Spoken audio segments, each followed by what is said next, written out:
Hi everyone. My presentation today is on FGM protest in Egypt, and my name is Paige Carmichael. So, prevalence of FGM around the world. This map shows how prevalent FGM is in different places of the world. You can see it's mostly concentrated in different areas of Africa and then Indonesia as well, and it's certainly practiced around the world, but it's most prevalent in those areas.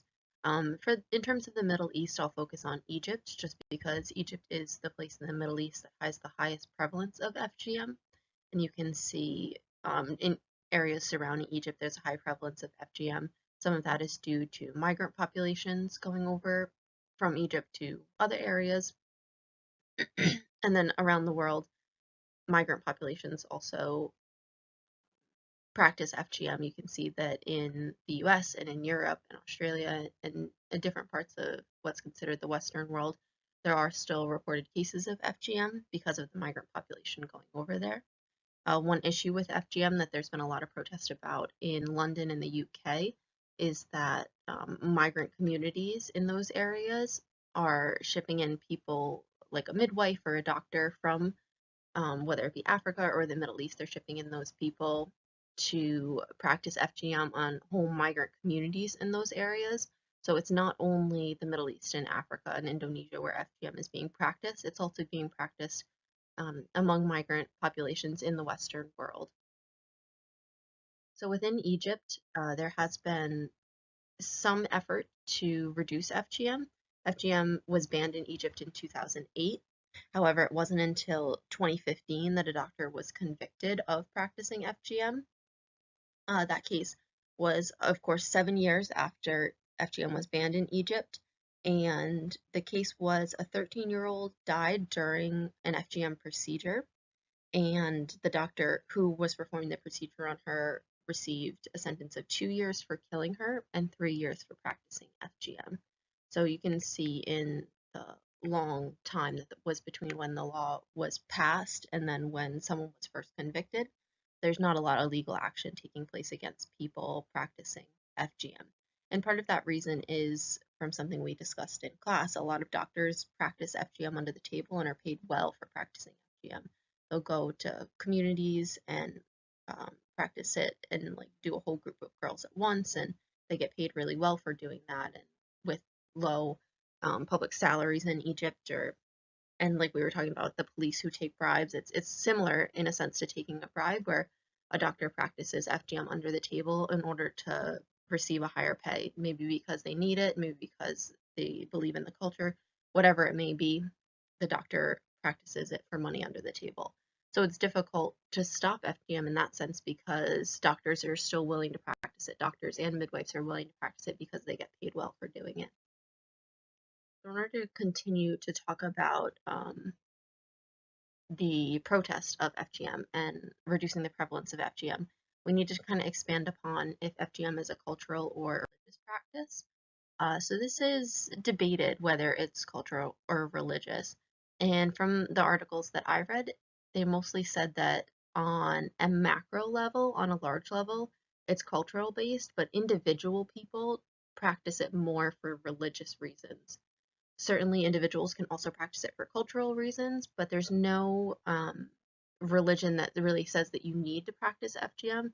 There's certainly smaller pockets that may say that, but there's no macro religion that says that you need to practice FGM. So on a macro level, it's cultural based, or it's just these different communities that have FGM as a norm, and they continue to practice FGM for generational reasons because it's the norm in the community, it's the norm in the family, so they continue to practice it.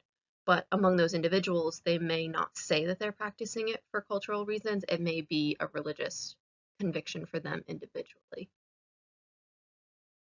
So then the problem with that is that protesting FGM and trying to reduce the prevalence of FGM in the Middle East and then around the world as well, you'll face backlash because of for cultural reasons and then for religious reasons as well. So you're kind of stuck between a rock and a hard place. There's no way for you to get out of arguing either one because some people are going to say that it's for religious reasons and you'll face backlash for going against religion, and then other people might say that it's for cultural reasons and then you'll face backlash for going against community norms and cultural reasons. So there have been some people who have protested FGM. One of them is Nawal El-Saadawi. Um, she's an Egyptian feminist who wrote prolifically about FGM and feminism in the Middle East. One of her uh, most prominent works was her 1972 book Women and Sex, which criticized FGM. She lost a prominent job in the medical field for that book. She is a licensed physician, psychologist. She's written over 50 books on FGM, and even today, she still criticizes the practice of FGM.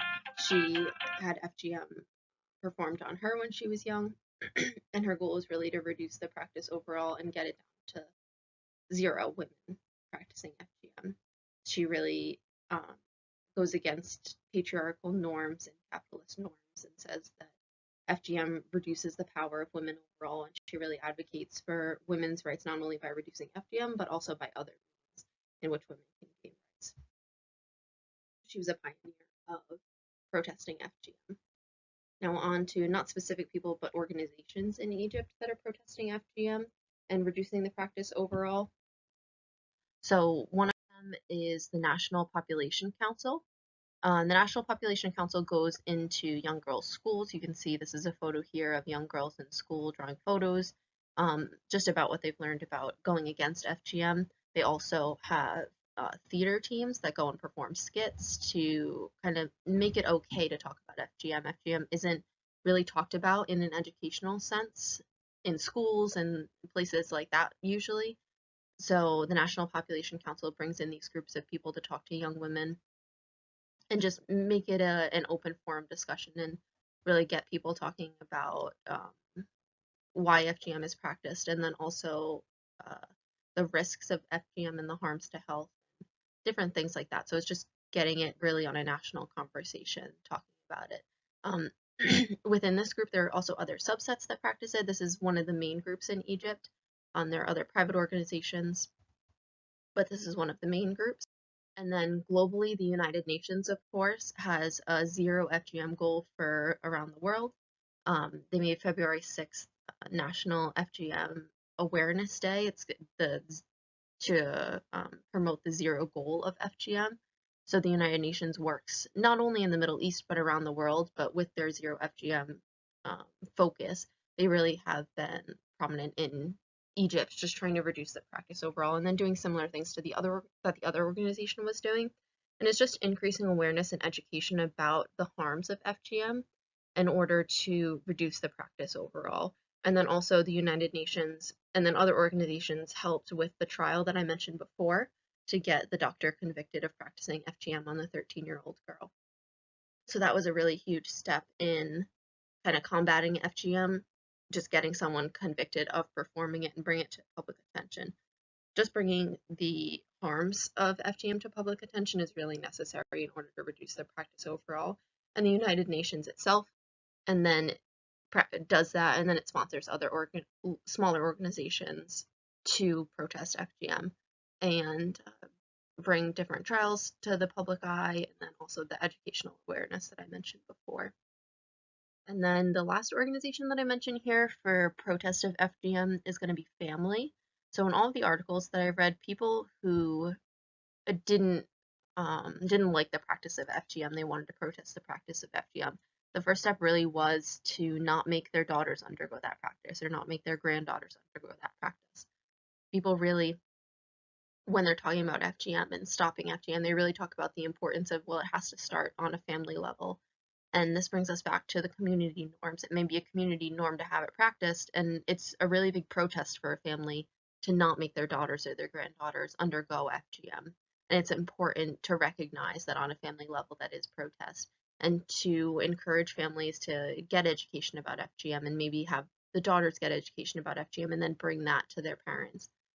With the youth bulge in the Arab world, there's a lot of youth. So educating the youth and having them bring that education back to their communities is going to reduce FGM as a whole.